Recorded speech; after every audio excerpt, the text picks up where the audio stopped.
Hey guys, আজকে আবারও তোমাদের সঙ্গে সানডের জমদার একটা ব্লগ নিয়ে চলে এসেছি দুপুরের খাবার নিয়ে। না তোমাদের ভয় নেই, প্রতিদিনের মতন আজকে কিন্তু চিকেন বা মাটন শুনতে হবে না। আমার মামার ছেলে যেমন কিছুদিন আগে মামার বাড়ি যাওয়াতে আমাকে বলল, দিদি তুই প্রতিদিনই মাটন আর চিকেন এইসবের ভিডিও দিয়ে থাকিস, আমাকে এই নিয়ে একটু মজা হাসি করছিল। তা না, ঠিক আছে, তোর কথা একটু মেনে নেওয়া যাক। আজ আর মাটন চিকেন দেবো না, আজ নিয়ে চলে এসেছি মাছ নিয়ে। তো এই যে এই টমেটোটা দেখতে পাচ্ছ, এটা আমার প্রিয় স্যালাড, এটা আমি খেতে খুব ভালোবাসতাম। টমেটো কুচি, ধনেপাতা কুচি, কাঁচা পেঁয়াজ কুচি, লঙ্কা কুচি, তেল নুন দিয়ে মাখিয়ে ঝাল ঝাল করে।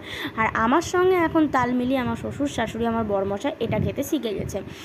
আর ছিল বাঙালি প্রিয় হচ্ছে খাবার, মানে সকল বাঙালি বলতে গেলে অনেকেই হয়তো ভালোবেসে থাকে শুক্তোটা আমার শাশুড়ি মা কিন্তু করেছিল আলাদা স্টাইলে। সেটা হচ্ছে চাল কুমড়ো দিয়ে, চাল কুমড়ো, পেঁপে, ডাঁটা, গাজর আরও নানা রকম সবজি দিয়ে শুক্তোটা খেতে কিন্তু বেশ হয়েছিল। আর ছিল রুই মাছের ঝাল ঝাল লাল লাল কালিয়া, সেটা হচ্ছে আলু দিয়ে। আমার তো এখনই বলতে বলতে জিভে পুরো মনে হচ্ছে জল চলে এলো, যদিও বা দুপুরে খেয়ে থেকেছি। আর খুব সুন্দর হয়েছিল রান্নাটা কিন্তু বলা যাবে না। শুধুমাত্র মাছ দিয়েই মনে হচ্ছিলো এক থালা ভাত চলে যাবে, আবার মনে হচ্ছিলো শুক্তো দিয়ে এক থালা ভাত চলে যাবে, মানে দুটো কম্বিনেশন যেন মারপিট করছিল মনে হচ্ছিলো।